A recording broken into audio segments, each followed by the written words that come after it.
In today's video we're going to take this Zoomed premium bearded dragon kit, which is unsuitable long term for both the growth of a juvenile bearded dragon because of the way that this compact UVB is positioned and the low irradiance and the low output of UVB and provision for your reptile, and the fact that an adult bearded dragon is way too big for this tank. But let's say you're going to already be raising a juvenile in this tank, or you already have this for an adult. Let's see how we can maximize this tank to make the most of it.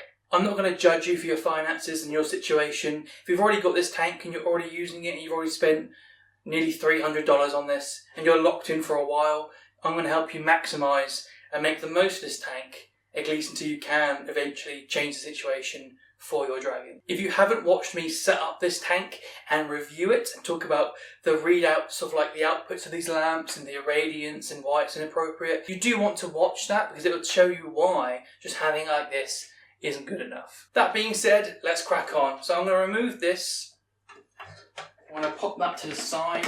So the biggest thing about this setup is the lack of substrates. Bearded dragons need that bit of substrate just to dig and use their muscles to dig around, and also a bit of suspension, a bit of cushioning for their joints as they hop around, run around and do their thing. So you don't want to put them on hard floor. Not only does that cause atrophy in muscles over time, they have muscle wastage because they're not using muscles. Animals that are overweight and unhealthy because they're being fed a lot of fruit and overfeeding, overweight on hard floor just leads to arthritis long term. So we want to give them an appropriate amount of substrate. So the way that you can save money right now is not by using a Reptile brand's sand, but using play sand. So I'm going to grab that right now. So what I'm using here is a generic play sand.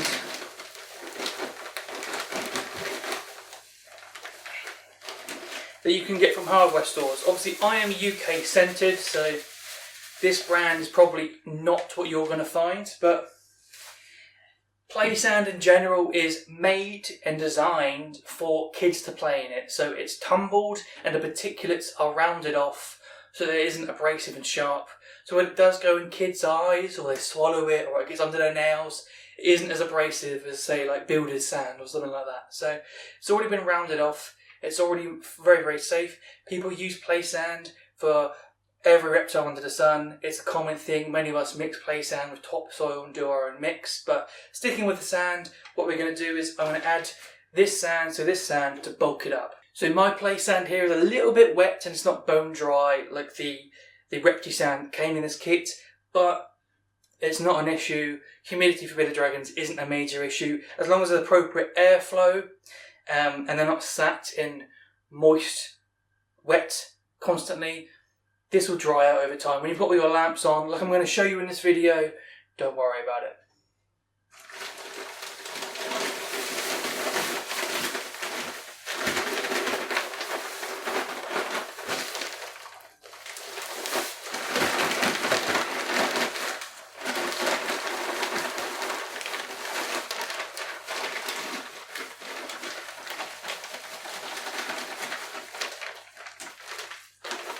So, I've dumped out this bag of play sand. I'm going to spread that around.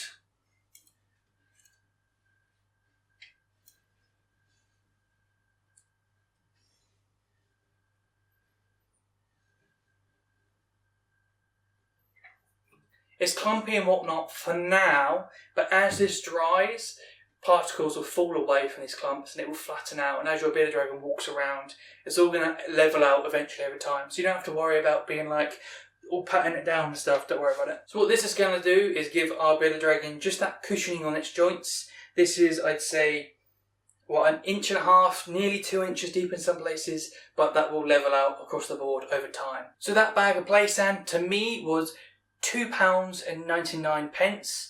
I don't know how much play sand is for you Americans, but you can find it online. If you look in the description of this video, it is linked in our Amazon storefront.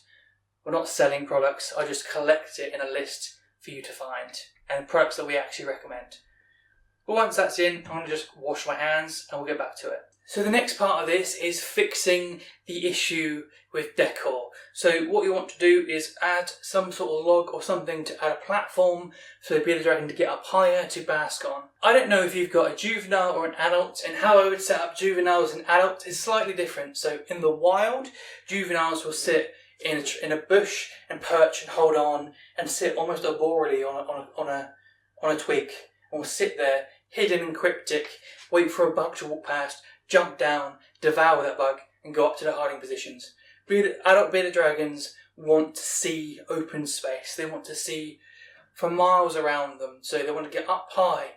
Bearded dragons aren't ones to hide. In fact, they're less likely to get jumped if they sit in an open position and they can see everything coming from miles away. So they want to look up in the sky and look for birds. They want to see under these bushes for miles. They want to see for a very long way down the road, or across a field, or a flat of sand, a dune. Bearded dragons are very visual. They want to see things coming so they can choose to run away. So you have to sort of balance the perspective of an adult dragon, giving them cover and a log to bask on and hide in, versus space to move and also see and perch and look out. And when you're in this small of a tank, it gets a little bit tricky. So I'm going to put in the water bowl and put it at the front right, just so it helps me with making sure that's accessible, and also at the front so you can just slide the front bit off and access your water bowl. Next part is I'm looking for a big log, like this piece of cork bark. You can get cork at Petco and things like that. But I'm going to place this in the vivarium in a way that it raises up to a nice basking spot. So probably like here, maybe here. And I'm not going to know how to perfectly position this until I have my lamps on top and I can measure the output and position the log to fit a perfect basking spot for your bearded dragon. I'm also going to take this habitat and shove this down here. A juvenile will happily use that. It might be too small for an adult, but again, I don't know what you have. So what I'm trying to do is offer hiding along the back here and have space at the front, so if they want to walk up and down for as much room as they can in this tank, they can. Okay, so our back screen's on. What we're going to do is I'm actually going to remove some of these lamps and we're going to do a new configuration. So let's do that. I'm going to take this and I'm going to just remove the UVB from here. Next, what I'm going to add is a LED spotlight. So these can be found on the link in the description in Amazon. They aren't a Reptile branded light, they are far cheaper. These I think are around $25–30 on Amazon because they're like a household lamp or plant grow lamp. But if you had to buy like the Reptile branded equivalent, I think Arcadia has one that's like £80 in the UK versus this being like 30, so it's far cheaper to buy this. So what I'm going to do is screw this into here. Again, it's just an E27 fitting. Screw this bad boy in. It's a bit dusty, I took it out of my actual bearded dragon's tank, so that's how you know it's good because I'm actually using it. Right, that should be enough. Flip that over. What I'm going to do is intentionally, I'm going to place the LED spot this furthest way along and then the heat here. The reason for it is you don't actually want to light the whole of the bearded dragon's tank. You want to light half of the bearded dragon's tank so they have a patch of sunshine and a patch of shade. So just like in nature, they'll go out in the sun, bask in the sun, get hot, and when they want to cool down, they'll go sit in the shade. You do that in a glass tank by doing it half and half. The reason I've put the LED spot, because it's bloody bright, and I'm putting it the furthest spot away, and also the heat to the left, so a bearded dragon has the pineal gland, the third eye on its head. It's naturally going to put its head under this LED spot because brightness in the wild is a key indicator of the quality of sunshine. So it's going to place its head here, and once its head comes across here, in theory, its back will be receiving all this lovely rich infrared from the heat lamp. Right, let's turn this bad boy on. That's the heat, that's the LED. So you can see a massive difference of brightness. So it's massively bright, it's more appropriate for our dragons. And now what we can do is look at this basking spot. So we're not done here. I've actually taken out the compact UVB. So what we need to do is still provide UVB or our bearded dragons are going to get metabolic bone disease. So what I would do is use Zoomed's T5 high output 10.0 lamps. That's much more appropriate, as well as the fixture that comes with. So I'm going to pop this bad boy open, and what we're going to do is plonk it right here. So what we have is our patch of sunshine and a patch of shade. You could place it here, but then it wouldn't be appropriate because, again, you're taking away the shade, and in nature, all the wavelengths of sunshine are all together, all blended in. We're having to do it with separate lamps. So the best thing that we can do is cluster it all to one spot. Right, so I'm going to plonk that down there. I'm now going to put the other side of the screen back on for this purpose. So what we're going to do is we're going to place it right here in this spot and put it as close as we can. So right up against the back here. I'm going to plug this in. Turn that on. Oh, it is on.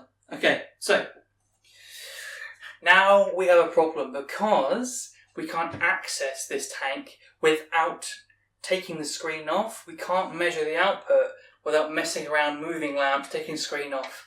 But that's the way we got to do it. So I need to reposition this log to make sure that these wavelengths are appropriately available in the correct proportions to our dragons. So everything's on here, it's all clustered, great, but what's the output? And to do that, I need to play a bit of like musical chairs with this stuff to figure it out. So I'm going to take this off, put this towards the back, take the screen off so I can get my arm in and start measuring. So this is coming off. This is going back. This is coming off. So now that's on back there and I can get my arm in here to actually reach, what we're going to do is I'm going to use a solar meter. You can find this on the Amazon link again, you can buy this and use it yourself. It measures the output of the UVB from these lamps. So I'm going to turn this on and place this right here where the dragon might be.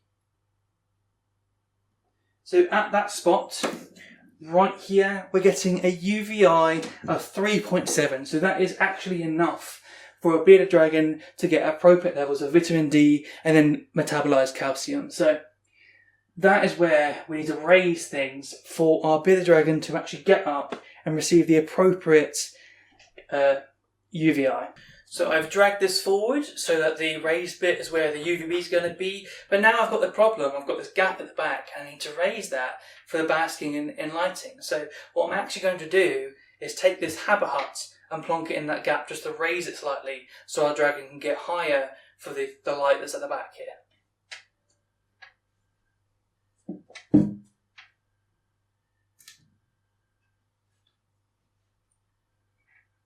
Obviously do take the paper off because that could catch fire, but for my purposes I'm just doing a prop tank, I'm just not bothering. But for you, definitely take it off. Right, so that's very bright back there, which is great, but we need to make sure that we're getting the irradiance that we need for our bearded dragon to actually warm up properly. So the next tool that I'm using is a power meter, and this power meter will measure the infrared output. The unit of measurement is watts per square meter. So I'm going to pop that on, and what we're going to do is pop it back here where the dragon's going to be able to get to. So around here is around 300, 350. Yeah, so if our dragon gets to here on this cork, it's going to warm up appropriately. And when it moves across here for the UV, it's going to get a nice high UVI. So this general patch here is going to be our sunshine. So we can't technically blend it perfectly. The limitation to this style of tank is that you cannot blend the wavelengths perfectly like this. Right, so what we've got here is we've got a UVI of 3.5 to 4 at this spot here, just where the basking spot is raised slightly. And then back here along the side and going on to the top of this log, we've got an irradiance of 300 watts per meter squared of infrared. Perfect. And it's brightness towards the back here. So I'm in two minds about whether you should actually put a hide over here as well, but at the same time there's such little room for an adult dragon that I think I would probably actually just leave this space bare. So you've got your water bowl, your basking platform, your patch of sunshine, your substrate that's appropriate for them to dig in, and then you've got this as much space as you can offer them around the side here. Because we push this log forward and remove the space here, we need to provide space here. As much as animals need space to hide, they also need space to move. So you need to balance that. And in such a small tank, that can be difficult, but at least this patch of sunshine here is going to contribute to the good health of the dragon rather than leading it towards metabolic bone disease. So, air temperatures, people get really confused. They think that there's like a cool end temperature, a midway air temperature, and then a basking spot temperature. That isn't the case. That's not how physics works. So, if you're in a field, let's say you're in a field and it's very, very sunny, right? And you're getting really hot, and in that field there's one singular tree. And you go and stand in the shade of that tree because you want to cool down, and suddenly things are a lot cooler.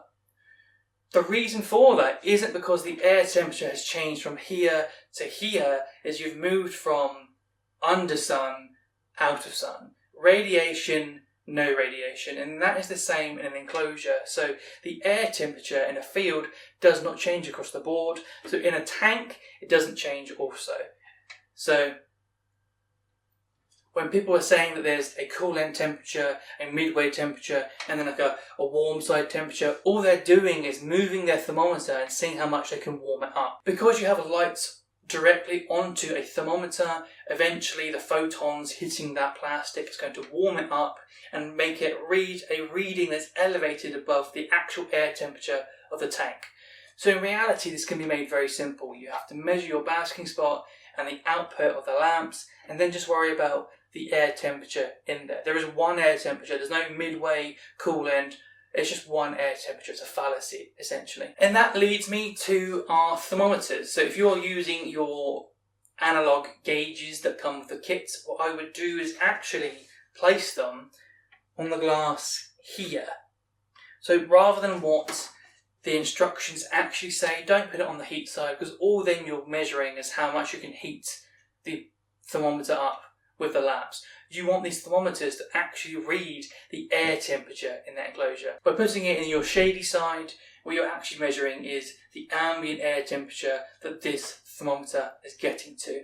And that's going to be more accurate, a more accurate reflection of the air temperature in that tank or even the room because of how open top this tank is. Of course, if you had like a resin hide, like those snake hides, the black ones where it's like a big bubble and then a mouth, the air temperature in that hide is probably going to be a little bit warmer than the air temperature in the tank that's free because it's been trapped in a bubble. Heat rises, it doesn't go sideways. So from here to here, the air temperature is the same. The only difference is going to be when it escapes up the top. So if this was a solid top, you would have higher air temperature at the top and lower at the bottom, because physics, essentially, it's going to rise. So pop this on your cool end. This is actually far simpler than a lot of care guides make it out to be, because people don't understand the physics. What you want to do is have these lights on for 12 hours a day and then turn it off at night.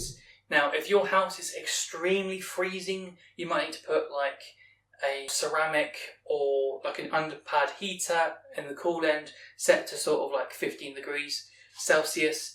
But really, if your air temperatures aren't getting below sort of 59 at night, low 60s, like you want to have the heating off. The reason is why you want them to have dark, colder nights is because in the wild, the immune system gets fired up by the cold nights, eliciting the response for them to bask and roast and warm up in the morning. If the air temperatures are too warm the night before, they're less inclined to bask. So it's actually healthier for them to get cold, hot, cold, hot, cold, hot in that day-night routine than it is for them to be just kept at like a mild warmth constantly.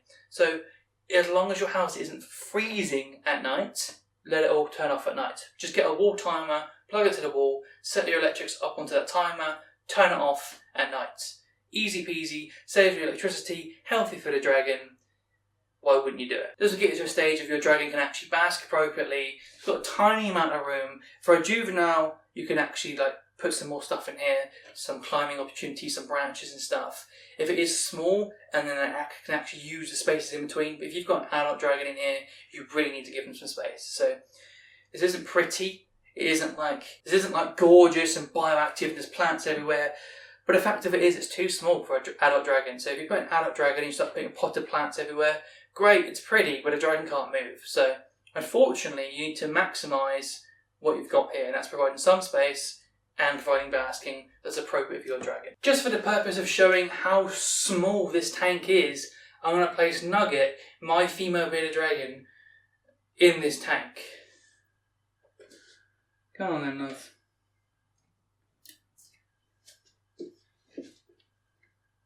Ridiculous.